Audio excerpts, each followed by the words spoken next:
Bonjour à tous, j'espère que vous allez excellemment bien. Aujourd'hui, on se retrouve pour parler cyclisme, pour faire le débrief d'une course cycliste qui avait lieu aujourd'hui, une Pro Series, c'était le Grand Prix de l'Escaut. On va revenir un petit peu sur ce qui s'est passé à la fois chez les filles, à la fois chez les garçons, de cette grande classique pour sprinter, malgré le fait qu'il y ait un secteur pavé sur le circuit final. C'est quand même une course qui est très plate et le secteur pavé est très propre. Alors, à part quand il pleut, mais c'est vrai que quand il fait sec, et c'était le cas cette année avec des conditions vraiment extrêmement chaudes, eh bien, il n'y a pas eu de problème pour les coureurs. Donc, on va revenir sur la course féminine, sur la course masculine, et voir un petit peu qui a performé, qui a eu un petit peu plus de mal sur ces deux épreuves. Eh bien, n'hésitez pas à vous abonner à la chaîne, à réagir dans les commentaires, à mettre un pouce bleu, à partager la vidéo sur les réseaux sociaux, notamment auprès de vos proches, si vous pensez que ça peut les intéresser. Dans les commentaires, n'hésitez pas à me dire qui vous a plu, qui vous a déçu. Quand vous vous abonnez à la chaîne, pouvoir ajouter la petite cloche. Comme ça, vous êtes au courant des dernières vidéos qui viennent de sortir. Faites bien attention que vous êtes bien abonné et que la petite cloche est activée. YouTube faisant des feintes de temps en temps là-dessus. Et puis, vous pouvez booster cette vidéo, ça c'est sur mobile, 3 fois gratuitement par semaine. Les compteurs sont remis à zéro dimanche soir. Je rappelle qu'il y aura les vidéos de Paris-Roubaix. Et puis, vous pouvez également faire un super thanks si vous en avez l'envie. Bon, édition 2026. Alors, l'an dernier, j'avais pas fait le débrief du Grand Prix de l'Escaut, parce que j'avais pas eu le temps de le faire. Le dernier débrief, je crois, datait de 2024 sur la chaîne, sur cette épreuve. C'est toujours une course très intéressante pour les sprinters, et puis parfois pour les coureurs pavés, parce que ça permet d'avoir un jour de course avant Paris-Roubaix, ça dépend. Il y a certaines années où on a vu des coureurs venir sur le Champ de Price pour se préparer pour Paris-Roubaix, notamment chez les garçons. J'ai l'impression que c'est un peu moins le cas aujourd'hui. Mais c'est une course qui est souvent intéressante. Souvent il y a des chutes aussi parce que c'est un peloton qui est extrêmement tendu et comme il n'y a pas de grandes difficultés à part le secteur pavé, à chaque fois avant le secteur pavé il y a des chutes et là ça a été le cas à la fois chez les filles. On a eu une grosse chute, notamment avec Barbieri et Coupland dans le dernier tour, et Coupland qui est tombé très fort. Et puis chez les garçons, ça a été le cas avec Groenewegen, Mesgeek, Fretin également, et puis un coureur de la Bahreïn, certainement Bauhaus, qui ont été touchés dans l'affaire. On commence avec la course féminine. Du côté des filles, eh bien victoire donc cette année de Charlotte Cole. Il n'y a pas eu match chez les filles. Il n'y a pas eu match chez les garçons aussi. Il y en a quand même un qui a devancé largement les autres. Elle est partie aux 300 mètres. Elle est partie super loin, Charlotte Cole. Mais alors, derrière, il n'y avait plus rien à faire. Au-dessus, avec une Phoenix première tête qui a contrôlé toute la journée. C'est-à-dire vraiment les filles ont été vraiment bien en place et au-dessus. Et oui, Charlotte Cole qui a vraiment pas été gênée dans son sprint. L'an dernier, elle avait lancé de loin aussi, et puis elle n'avait pas réussi à conclure. Il manquait de la caisse. Là, cette année, je pense qu'on a retrouvé quand même la Charlotte Cole de 2024, de 2023, pas celle de l'an dernier qui n'était pas à son niveau au final chez Picnic, qui je rappelle avait cassé son contrat en cours de saison, qui était parti de la Picnic, commençait à se douter qu'il y avait des problèmes financiers à ce moment-là. C'est la première, je pense, où on s'est dit, tiens, c'est bizarre qu'elle parte, et on nous avait vraiment parlé de soucis d'argent chez Picnic à l'époque. C'était au mois d'août.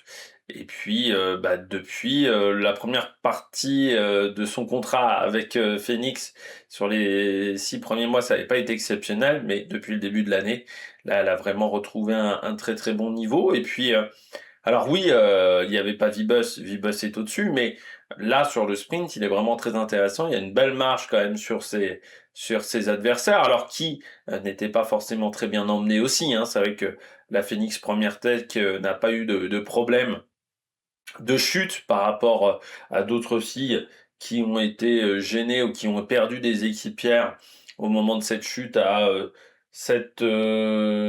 km de l'arrivée, qui a vraiment coupé le peloton en deux. Elle n'a absolument pas été gênée. Et oui, elle fait un super sprint. Enfin voilà, il n'y a pas eu match. Comme Vernon, je dirais, sur la région Pays de la Loire-Tours, c'est un peu du même niveau, quoi. C'était une jambe au-dessus de ses adversaires. Mais aussi parce que par rapport à ses adversaires, Balsamo, elle doit faire le sprint toute seule. Gillespie, pareil. Van pardon, aussi. Hein, enfin, non, Van Hoven, elle est accompagnée d'une fille du côté de la Visma. La seule qui avait un train qui était parfaitement en place, c'était Charlotte Cole. Donc il faut saluer aussi le travail qu'a fait la Phoenix de Koninck, parce que si ce travail-là n'est pas fait en amont, la victoire n'est pas là. C'est aussi grâce à ce travail-là de son équipe que ça a pu fonctionner correctement. Deuxième, donc Nienke Venhoven. La Visma qui a été très souvent aux avant-postes aussi dans le peloton. C'est-à-dire que c'était vraiment une équipe qui était bien positionnée, notamment avant le passage du secteur pavé à chaque fois. Il n'y a vraiment pas eu de soucis du côté de la Visma, mais on n'avait pas forcément l'arme absolue aujourd'hui. C'est dommage pour la Visma de ne pas avoir eu la sprinteuse. Le seul problème du côté de la Visma, c'est qu'on a perdu Imogen Wolf, et c'était peut-être pour elle qu'on travaillait aujourd'hui. Au moins, je pense qu'elle aurait eu un rôle dans le final, Imogen Wolf, qu'on a perdu également dans les chutes dans le final. Mais oui, du côté de cette course, voilà, très clairement, elle fait le job. Hein, Van Hoven, elle est dans la bonne roue, elle est dans la roue de Charlotte Cole, sauf que quand Charlotte Cole commence à déclencher le sprint, il n'y a rien à faire. Hein. Vraiment, la néerlandaise était au-dessus. Et elle, elle a rien pu faire malgré le fait qu'elle était bien accompagnée. Troisième, Balsamo. Alors, moi, j'aurais bien aimé voir Copponi, pardon, je vais dire Kopecky, non, Copponi, Clara Copponi.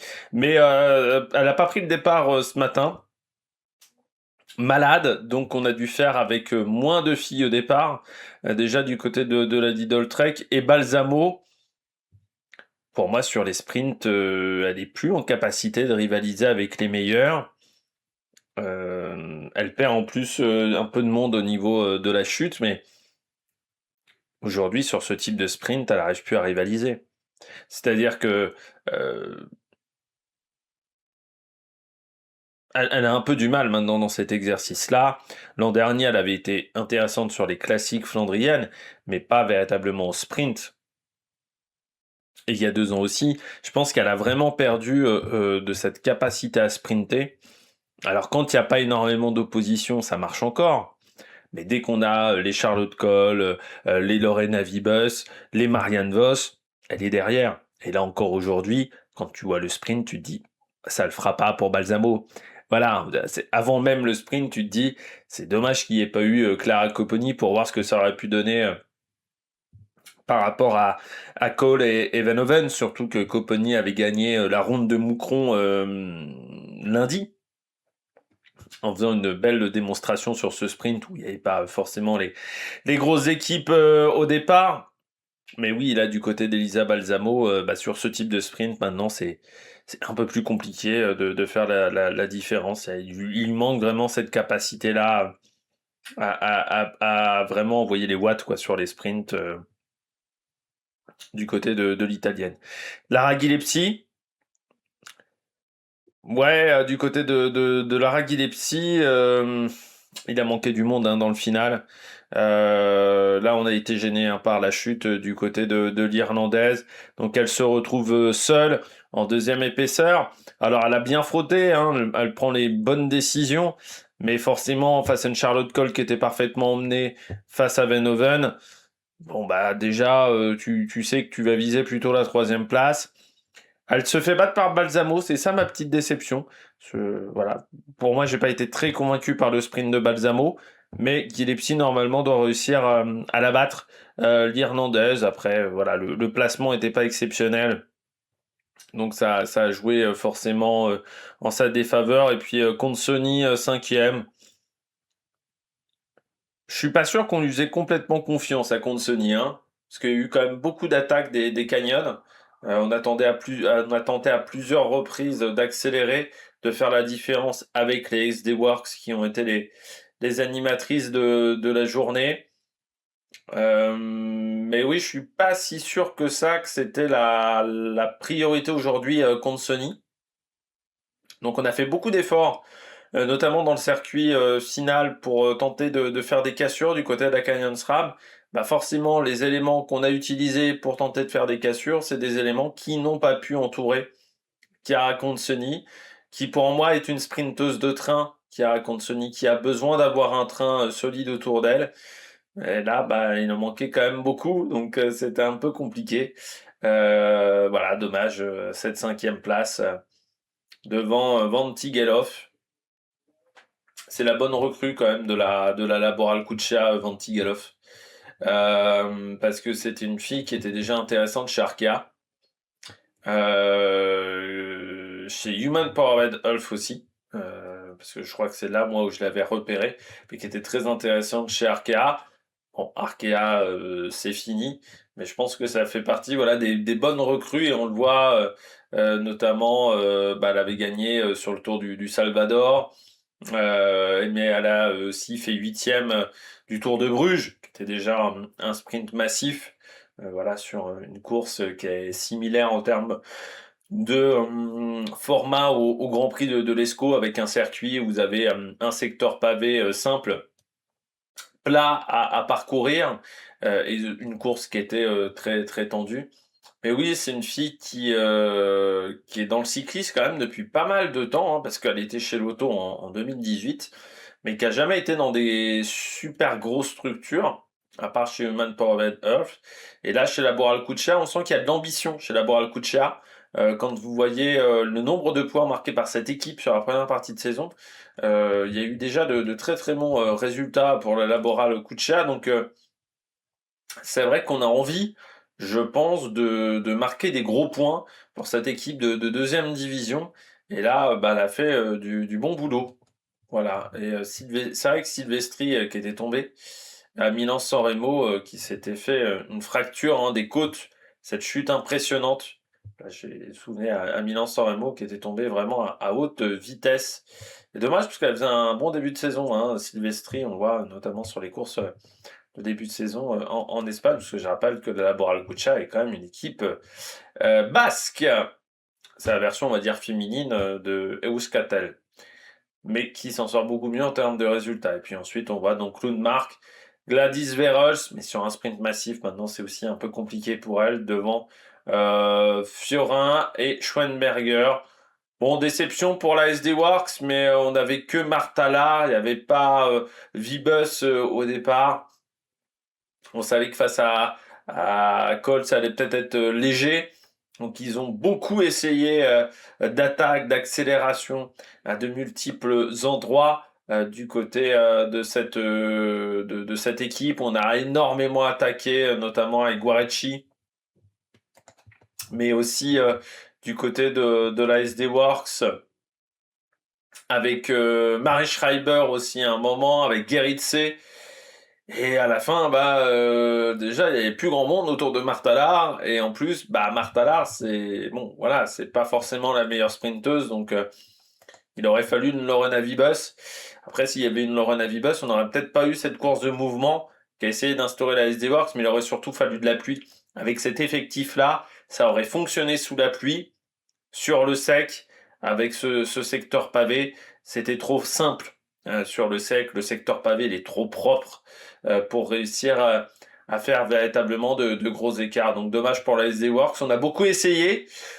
Après, on s'est peut-être bien testé pour Paris-Roubaix, mais bon, on n'a pas réussi à faire la différence. Et puis Coldister qui prend la 13e place devant Jensen, mais qui n'était pas destiné à faire le sprint, parce que celle qui devait faire le sprint, bah voilà, avec Coupland qui était tombé du côté de cette équipe. Et puis bon, il y a eu quand même pas mal d'abandon sur cette épreuve, et notamment Coupland, comme je le disais. Et puis Arakele Barbieri également, qui est tombé assez fort aujourd'hui sur cette épreuve. Et puis une des sœurs Knaven également, parce qu'elles sont trois ou quatre, je sais plus, les sœurs Knaven, du côté de UAE Team ADQ, qui a également abandonné aujourd'hui. Donc Clara Copponi qui, elle, n'avait pas pris le départ chez les filles. On passe au classement de la course masculine avec la victoire, le revenant, parce que moi je l'avais pas vu courir depuis le début de saison,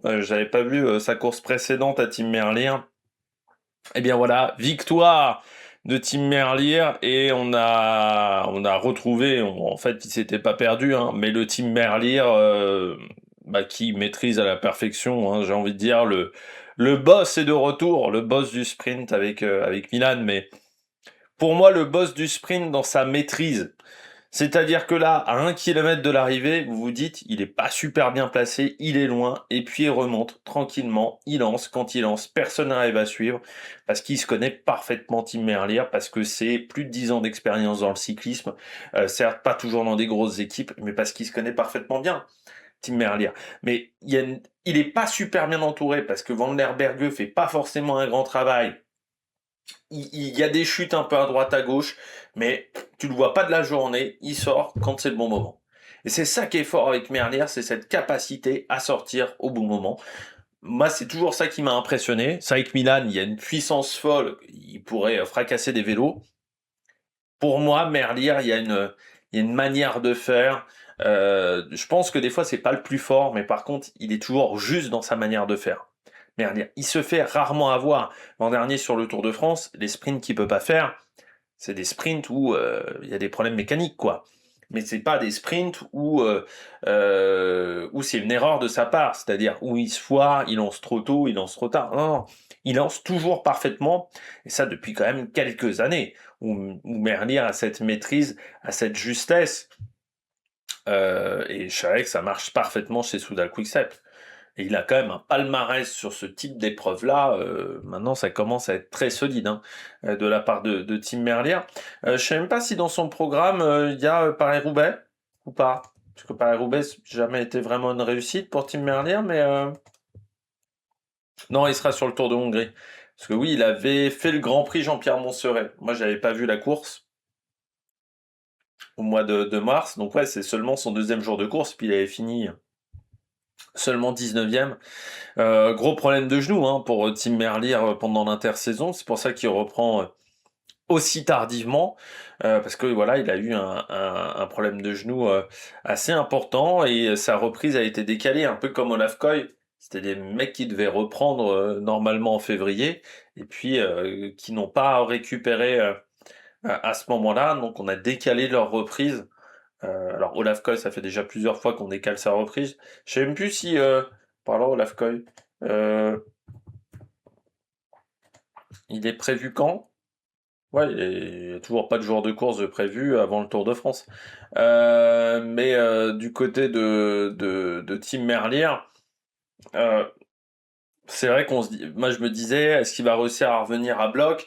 Parce que voilà, il a quand même 33 ans aujourd'hui, Tim Merlier, donc on est à un âge où normalement les sprinteurs ont du mal. On perd un peu de son explosivité, hein, au fur et à mesure du temps. Et passé 28-29, l'explosivité se perd un petit peu. Donc pour un sprinter, c'est quand même pas l'idéal. Mais il a tellement une faculté maintenant dans le placement, à savoir se placer correctement et à faire tout correctement du côté de Tim Merlier, que j'ai envie de dire, bah, cette possible baisse d'explosivité, elle a été complètement compensée par cette maîtrise du sprint. Et c'est ça qui est très fort avec ce coureur, c'est vraiment cette capacité à s'en sortir sans trop de problèmes, quoi. Là, pourtant, vous avez des chutes, il y a de la tension dans le peloton. Bah, lui, il n'est jamais impacté par cette situation-là, donc vraiment bravo.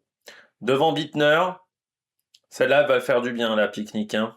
Elle va faire du bien, cette deuxième place. Alors il y a un écart de niveau, Merlier a vraiment mis une branlée à tout le monde, un peu comme Charlotte Cole chez les filles, mais celle-là va faire beaucoup de bien parce que c'est vrai que depuis le début de saison, on n'a pas marqué beaucoup de points chez Picnic, on est à 700 points, un truc comme ça de marqué. Là on va peut-être passer les 1000 avec les points de Bittner, mais ça va faire du bien. Après moi je l'avais dit à la présentation de l'équipe, hein, les coureurs comme Bittner, ils doivent marquer énormément de points cette année pour au moins laisser l'équipe espérer. C'est vrai que Bittner, ça fait partie des éléments importants Je rappelle, vainqueur d'une étape sur la Vuelta, c'était il y a 2 ans. Ça avait été intéressant aussi ce qu'il avait fait en 2025. Mais là, on a besoin de résultats, hein, très clairement, avec une équipe qui en plus est faiblarde en termes de formation. Bittner, je pense que ça fait partie des coureurs, parce que là, on se fait quand même plus trop d'illusions sur le fait que Picnic ne reste pas en World Tour à la fin de l'année. Bittner, ça fera partie des coureurs qui seront courtisés, je pense, dans certaines formations, parce que c'est un sprinter qui est jeune, qui est intéressant, qui est vraiment très puissant. Donc ça fera partie des coureurs qui seront à suivre sur où il pourrait aller, parce que on pourrait penser à des équipes de deuxième division. Q36 pourrait être intéressé par exemple. Mais je pense même une équipe comme la Cofidis pourrait être intéressée aussi, pourquoi pas. Bon voilà, il y a pas mal de formations qui pourraient se dire, tiens, Pavel Bittner, ça peut être une cible de choix pour cette année. Janière, très bon sprint, mais très bonne attitude de la Total Energy pendant toute la course. J'ai bien aimé ce qu'a fait la Total aujourd'hui. J'ai trouvé vraiment dans le dernier tour notamment, c'est l'équipe qui mène dans le secteur pavé. Eh oui, c'est l'équipe qui est tout devant dans le secteur pavé. Et j'ai envie de dire, après le secteur pavé, ils sont un peu rentrés dans le rang, mais dans les 5 derniers kilomètres, ils étaient tout le temps aux avant-postes du côté de la Total Energy. Alors il manquait un peu d'éléments dans le dernier kilomètre, mais sur tout le travail qui a été fait auparavant pour placer Mignon Janière, je trouve que c'était bien fait. Et puis après, Mignon Janière, ça reste un sprinter très puissant. Pour moi, c'est un sprinter qui doit être entouré. Pour moi, voilà, c'est un sprinter qui doit avoir un train, je trouve, solide autour de lui. Mais après, quand Total Energy le fait, ça se passe souvent très bien pour Emilien Janière. Aujourd'hui, sur ce type de sprint, moi je trouve sur des courses comme ça très plates, alors c'est vrai que certains disent c'est plutôt sur les épreuves difficiles qu'il est performant. Moi j'ai toujours trouvé que sur ces sprints-là, il était plutôt intéressant, mais il faut qu'il soit bien entouré. Faut qu'il soit bien entouré pour pas qu'il se fasse enfermer, Janière. Voilà, donc c'est un coureur qui a tendance à se faire de temps en temps enfermer, mais là, c'est un très bon sprint hein, de la part de Janière. Et puis j'ai bien aimé, voilà, on les a beaucoup vus, hein, les Total Energy, pendant toute la journée, mais notamment dans le dernier tour, où ils étaient vraiment très très bien positionnés, et ça leur a permis d'éviter les chutes parce qu'ils étaient toujours tout devant le peloton. C'est-à-dire, ils étaient vraiment premier rang, ce qui est pas habituel quand même chez Total sur des sprints. Donc ça progresse dans cet exercice-là. Autant sur la région Pays de la Loire Tour, Jason Tesson était un peu plus derrière. Il a dû un peu plus bagarrer pour avoir sa place dans le peloton. Autant du côté d'Emilien Janière, ça s'est extrêmement bien passé pour le coureur de la Total Energy. Radjovic, du côté de la solution tech Nippo Rally, là aussi une équipe qu'on a beaucoup vue. On a notamment vu Arashiro qui était en tête de peloton à une vingtaine de kilomètres de l'arrivée. Quand j'ai vu Arashiro, je me suis dit tiens, c'est surprenant de les voir comme ça en tête de peloton. Alors, je me suis dit est-ce qu'ils vont disparaître au fur et à mesure? Est-ce que c'était pas juste pour montrer le maillot? Et puis non, ils n'ont pas disparu là aussi. Et Radjovic, c'est un beau résultat parce que c'est surtout un coureur qui avait eu des résultats sur des 2.2, des 1.2, maximum des classes 1, comme dirait Patrick Chassé, mais au maximum. Voilà, en Pro Series, World Tour, il n'y avait pas eu de résultats majeurs du côté de Radjovic, à part sur les courses en Asie.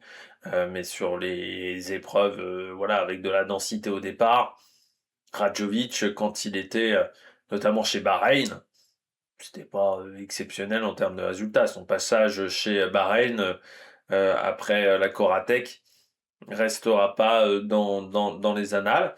Il est retourné donc à la solution tech, qui était avant l'équipe Coratec. Ça se passe bien pour lui dans cette équipe. Et surtout, là, c'est un très beau sprint qu'il a réalisé en étant bien entouré jusque dans le dernier tour. Mais c'est vrai qu'on a pas mal vu quand même les maillots de la solution tech, qui ressemblent un peu aux maillots de la Canyon SRAM chez les filles même. Mais du côté de la solution tech, on a été efficace devant Zach Herzen. Bravo quand même du côté de la Bahreïn parce que on a perdu Bauhaus assez loin, enfin assez proche de l'arrivée quand même, hein. Le coureur allemand, le sprint était destiné pour lui. En plus, on était en sous-effectif du côté de cette épreuve. On n'avait pas réussi à avoir une équipe au complet. Et du côté de Zakerzen, bah réussir à faire un sprint quand c'est pas forcément destiné pour toi. Ouais, non, c'est solide. C'est solide de prendre ce top 5 sur un sprint comme ça, quand t'as pas forcément tes repères ou c'était pas forcément les repères, t'avais des repères plutôt pour un leader.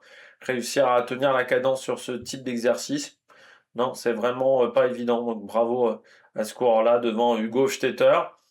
Il était bien placé Hofstetter. Il y avait pas mal de NSM même, hein. C'était assez intéressant de voir le travail que faisait NSM. Mais ouais, sur la fin, il manque un peu de monde, et puis surtout, c'est un sprint vraiment sur le plat. Et là, Hugo Hofstetter, il préfère quand même sur des sprints en faux plat montant, hein, que vraiment sur un sprint tout plat, tout plat. Surtout, je pense qu'il aurait aimé une course plus dure. Là, c'est vrai que sous la pluie, dans les mêmes circonstances, je pense qu'Hofstetter, il est sur le podium. Mais là, on était sur le sec, sur un rythme rapide. Voilà, il aurait fallu une course plus dure pour Hofstetter. David Decker 7. Alors David Decker qui, pour moi, fait partie de mes grosses déceptions aussi dans, dans mes analyses cyclistes parce que je pensais vraiment que c'est un coureur qui serait un très bon sprinter. Et puis, bah, ça n'a pas marché chez Visma. Ça a bien marché au début et puis ensuite ça s'est très vite dégradé. Chez Arkea, il n'a pas réussi à rectifier le tir. Donc il est redescendu en continental, hein, vu qu'il n'y avait pas eu de résultats massifs dans cette équipe Beat Saxo. Bah, il prend une belle septième place. On notera aussi, c'est l'échappée. C'est le dernier coureur de l'échappée aussi, hein, chez Beat parce que ça leur a permis de sortir vraiment à la dernière minute aux avant-postes. Voilà, Dissel qui a vraiment tenu l'échappée jusqu'à 2 bornes de l'arrivée. L'échappée qui a montré une belle résistance. Et notamment le coureur de Beat, Diesel, il a tenu extrêmement longtemps et ce qui a permis à sa formation, on va dire, de se dégager plus tardivement pour le sprint massif. Et bah, ensuite, d'écart vraiment pas mal. Bah, il bat quand même Philipsen aujourd'hui, de Schreitener. Donc non, c'est vraiment pas mal ce qu'il a fait. Philipsen, pas les jambes aujourd'hui. Non, pas les jambes, parce que je sais bien qu'il est lancé trop tôt, mais normalement, il doit pas finir aussi loin quand même.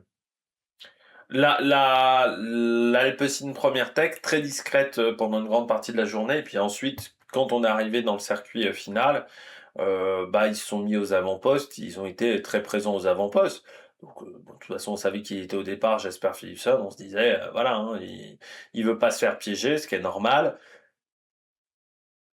Dans le final, il est bien entouré. Bon, certes, on le lâche aux 300 mètres et pas aux 200, mais normalement, quand tu es lâché aux 300 mètres, tu dois réussir à finir sur le podium. Oui, Merlier était très fort, mais après, derrière, il y avait de la place. Et c'est là où j'ai un peu du mal à comprendre comment il a fini aussi loin. Philipson, certes, il se fait un peu enfermer, mais il a encore de l'espace pour passer. Je pense qu'il a manqué beaucoup de puissance à Philipson. Je pense qu'aujourd'hui, les jambes n'étaient pas bonnes, hein, pour le coureur belge. Mais c'est une déception. Je pense qu'il voulait aller la chercher. Il aurait bien voulu battre Merlier. Ça aurait fait peut-être du bien également au moral. Là, c'est vrai que je pense que c'est une mauvaise journée. Je pense pas qu'il soit satisfait ce soir, Philipson. Voilà, quand il va promener son petit chien, parce que je sais pas si vous avez vu le chien de Philipson, il est tout petit, c'est un tout petit truc. Je suis pas sûr que quand il va faire la crotte ce soir à son chien, il va pas ressasser ce qui s'est passé aujourd'hui. Parce que ouais, normalement tu dois être devant et tu vois, il finit avec De Schreitener, mais De Schreitener il est enfermé à plusieurs reprises, il est pas forcément dans le bon timing. Le Belge de l'Auto-Intermarché, lui, il est tout devant. C'est Schreitener à 500 mètres de l'arrivée, il est 15e. Donc forcément, il remonte, il se retrouve à faire des gros efforts à contretemps pas Philipson. Donc c'est pour ça que je trouve que c'est très moyen comme résultat de sa barre. Et puis donc Tom Crab qui finit 10e devant Lipins, Kavia, Agniolkowski qui a jamais trouvé l'ouverture. Alors Fretin était tombé aujourd'hui. Jamais trouvé l'ouverture comme Meus et Ackermann, mais Meus, là aussi, je sais pas comment on s'est débrouillé chez Red Bull parce qu'il avait plutôt du monde autour de lui, notamment Van Poppel, mais ça trouvait pas l'ouverture. Ils étaient vraiment bloqués dans le peloton dans les 5-6 derniers kilomètres. Ils n'arrivaient pas à trouver de solution, d'ouverture. Van Poppel, voilà, bon, c'était un peu bloqué. Forcément, les caméras suivent toujours Van Poppel vu le nombre de cartons jaunes qu'il a eu l'an dernier. Là, ça marchait pas du tout. Voilà, donc c'était grosse déception. Voilà, je pense pour Jordi Meus et puis Ackermann. Bon, voilà, Jaiko Alula, Groenewegen, il avait des résultats, je crois. Hein. Voilà, on l'a remplacé par Ackermann en nous disant oui, on voulait un sprinter plus efficace. J'ai l'impression que ça se voit pas beaucoup depuis le début de saison qu'il est efficace. Ackermann, de l'autre côté, Groenewegen a plutôt tendance à faire des bons résultats, même si aujourd'hui il a été pris dans une chute. Et donc forcément, on n'a pas pu faire le sprint. C'est Renders qui a fait le sprint. Et donc chez Burgos, c'est Kavia qui a fait le sprint. Pas Macias, alors qu'on aurait peut-être pu faire le travail complètement pour Macias, le Mexicain, puisqu'il a démontré déjà chez les jeunes. Et Walscheid dit 20e, mais on n'avait pas emmené Milan. Et bah, quand on n'emmène pas Milan chez Lidl Trek, on a un peu du mal à s'en sortir. Parce que bah, Consoni, ça fait depuis longtemps qu'il est quand même poisson pilote. Et pareil, du côté de Walscheid, ça fait depuis très longtemps qu'il est poisson pilote. Donc ils sont plus habitués à faire des sprints. Et ça se ressent en tant que numéro 1. Pourtant, Alvarez, oui c'est Alvarez hein, qui avait fait le travail en amont. Mais qui a lancé le sprint pour pas grand monde derrière. Voilà, derrière c'était un peu vide du côté de cette course et Tottenberg pas terrible en ce moment. Hein. 126e aujourd'hui, bon, ouais, on aurait peut-être pris dans les chutes, mais va falloir se ressaisir du côté de Tim Thorne, Tottenberg. Et Moschetti qui finit seulement 31e, alors lui il n'a pas été pris par les chutes, mais alors 2 problèmes mécaniques sur 2 passages dans le secteur pavé. Le secteur pavé lui a pas réussi à Moschetti. Hein, mauvaise journée, voilà, pour le Pinarello Q36. Ça s'est pas bien passé. Autant Sam Bennett a fait podium sur le région Pays de la Loire Tour, autant pour Moschetti là, ça n'a pas été efficace. Voilà, il n'a pas réussi à s'en sortir aujourd'hui avec les problèmes mécaniques. Et Arashiro finit top 30 de la course, dis donc. Hein, c'était bien ce qu'ils faisaient les solutions tech. Hein. Ils se sont très très bien débrouillés aujourd'hui. Bon, et ben voilà, je crois qu'on a fait le tour du côté de cette course. N'hésitez pas à vous abonner à la chaîne, à réagir dans les commentaires, à mettre un pouce bleu. Puis nous on se retrouve pour de nouvelles aventures sur la Mec Production. Ciao ciao.